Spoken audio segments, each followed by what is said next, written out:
In this video, I'm going to share 3 simple strategies to reduce the amount of tea or coffee that you have per day without feeling overwhelmed or without getting the withdrawal symptoms. My name is Dhaval Badesha. I'm a lifestyle and nutrition coach. I help busy professionals lose weight, improve health without painful exercise or strict diets.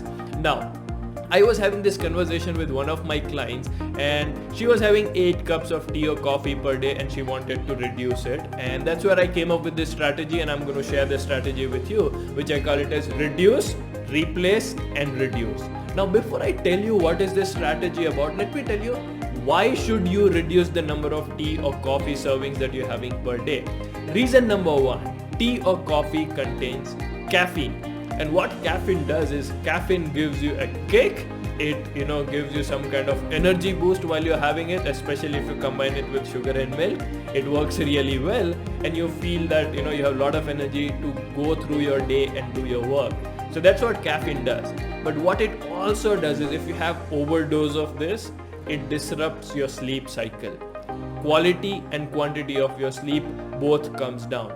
And when that happens, you wake up with a lot of lethargy and you depend on tea or coffee to wake you up again and to get you going. And you get into this vicious cycle of tea, coffee, bad sleep, tea, coffee, bad sleep, and you get into that. So that's number 1 reason, or the most important reason you should, reduce the number of tea or coffee that you're having per day.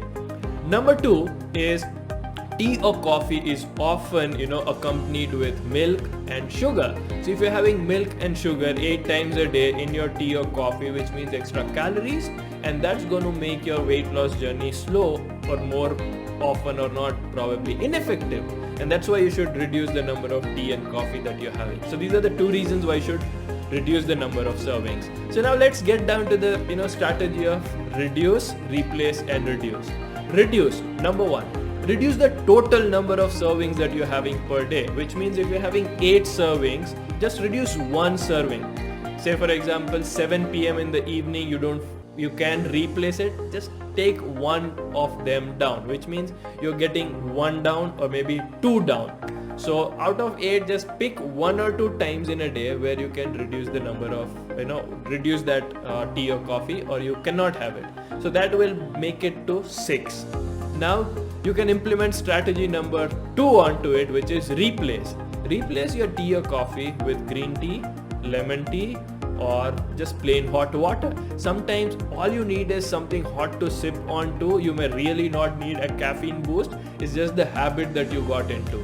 So if you replace a couple of them now with green tea, lemon tea or hot water, you're already reducing the amount of caffeine and the number of servings of tea or coffee that you're having. That's strategy number 2.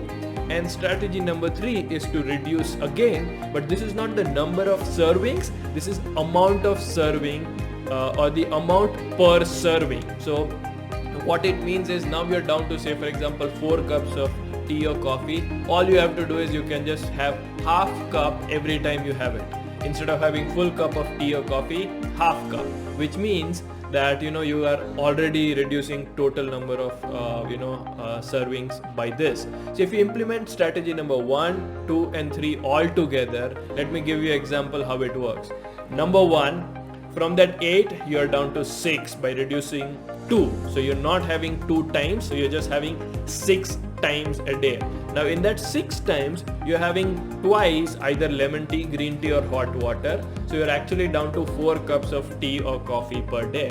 Now on these 4 cups of tea or coffee per day, you just make it half, which means it actually boils down to 2 cups of tea or coffee per day.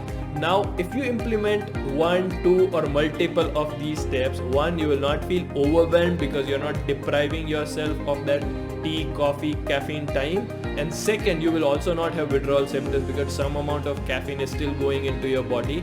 And if you implement this for some time, you will start seeing the change in the energy levels and your sleep quality both. So if you like this and if you want to try it, go ahead and try it and let me know how it goes for you. If you think that this is needed for somebody who needs to reduce their tea or coffee intake, tag them or share this video with them and help them reduce the amount of tea and coffee. Thank you, and I'll see you next time.